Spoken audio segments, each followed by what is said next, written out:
Hi guys, my name's Bill, and in this video I'm going to show you how to troubleshoot the water dispenser on your Whirlpool side-by-side refrigerator. Specifically, when you press the paddle and no water comes out of the dispenser, I'm going to show you what to check and what to look for, and how to fix it.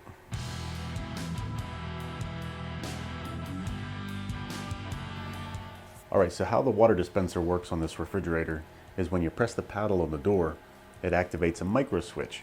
That micro switch sends power down to the water valve under the bottom of the refrigerator in the back. So once that water valve gets voltage, the solenoid will open up and it'll let the water flow. The first place it goes is to the cold water reservoir inside the refrigerator compartment behind the crisper drawers. And then once it leaves the cold water reservoir, then it travels underneath the bottom of the refrigerator and up the freezer door and then out of the dispenser. There's never any pressure inside the refrigerator. All the pressure is contained at the water valve. It's the only thing that opens and closes. The system's completely open from the dispenser all the way back to the valve. There's nothing that stops the water flow from there on. Let me go over the order of possible things that could be wrong if you press the paddle and water doesn't come out of the dispenser. The refrigerator might not be getting water from the supply. The solenoid could be bad.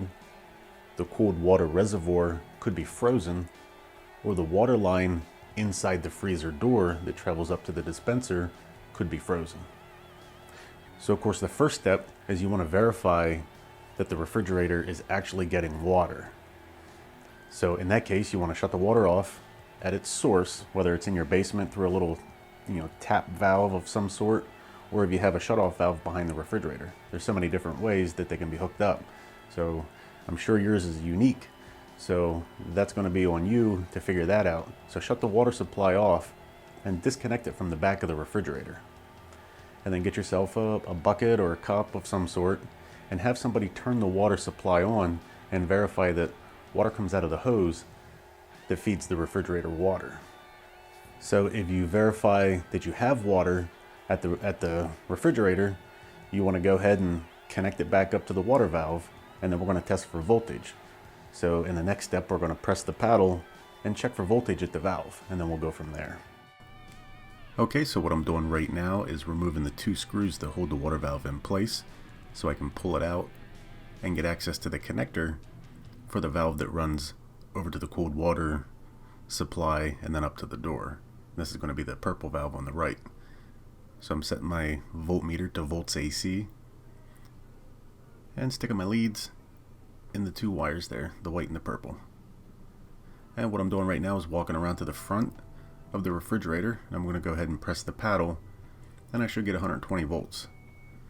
And right there I got 120, I leave off, and then back on, I have 120 volts.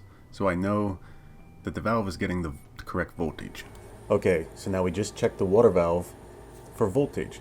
Now if you did not get voltage when you press the paddle on the door, then we got to investigate the dispenser, of course. But before I get to that, now if you had voltage, the next thing we need to do is verify that water is actually going through the valve and the solenoid isn't just locked up, or whatever goes wrong with those. It could be an open coil. You can test it for resistance, but you may get resistance, but the solenoid itself might not actually be able to open up.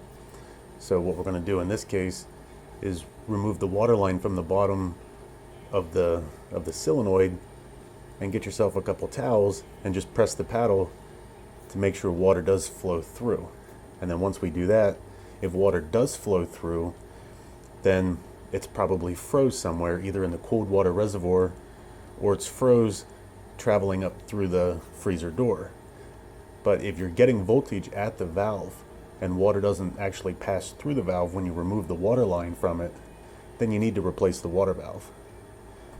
To check if the cold water reservoir is froze or the water line inside the freezer door, just simply disconnect the hose right here, press the paddle, and if water comes out of that little tube right there, then you know the cold water reservoir is not frozen and it's probably frozen inside the door. Let's go ahead and take a look at this micro switch behind the dispenser panel here. So what we're going to do is pry the bottom loose first, And then once you get the bottom loose, you kind of lift it up and then it comes off of the housing. It's a little tricky to get to. Just use a tiny flathead screwdriver and it'll come off. And now that you got it off like that, just disconnect the plug right here and you can get that dispenser cover out of the way. Now what we're looking at right here is the micro switch and the top of the paddle that you press when you want to get water from the door. You can see it's just a little switch. And we're going to take this out, so carefully pry away the retaining clips there. You don't want to bust any of those little tabs. And we're going to go ahead and pull this out so we can, test it. There's the little button. Makes a little clicking sound. Now I'm just removing the wires here. And we're going to test across these two terminals. Now I got my meter set on ohms and I'm connected to the two leads and I'm pressing in the switch and you should get a resistance reading. And when you leave off you should get the OL. And the switch is testing good. So if you press the switch in and you get an OL reading, then you know the switch is bad and it needs replaced.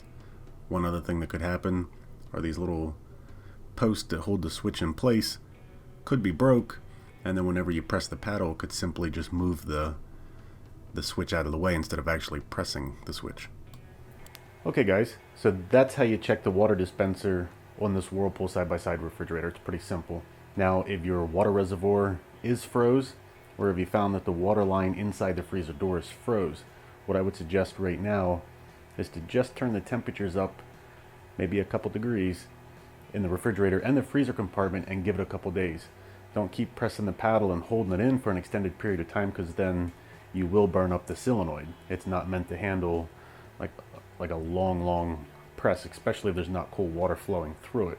It will overheat and then you will have a bad water valve.